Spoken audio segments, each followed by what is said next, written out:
అయినా నీకిలాంటి పరిస్థితులకి అనుగుణంగా సర్దుకుపోయే గుణం ఉందిలే. ఎలా ఉన్నావు శిశిర? నేను బానే ఉన్నాను. కనిపిస్తుంది కదా, నువ్వే బాలేవు అని అర్థమైంది. పాపం, కష్టాల మీద కష్టాలు, నష్టాల మీద నష్టాలు. తప్పు చేసిన వాళ్ళకి దేవుడు మరి ఇన్ని శిక్షలు వేస్తాడా అని ఇప్పుడు నిన్ను చూసిన తర్వాతే అర్థమవుతోంది.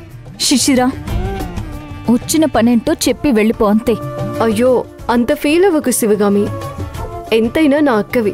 పాపం, నీ పరిస్థితి రోజు రోజుకి దిగజారిపోతుంది. దారిద్ర్య రేఖకి దిగువకి పడిపోతుంది కదా.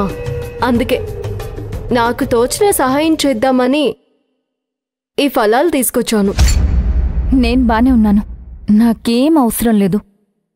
నువ్వే వీటిని తీసుకెళ్ళి నీ ప్రియమైన భర్తకి ఫ్రూట్ సలాడ్ చేసి పెట్టు.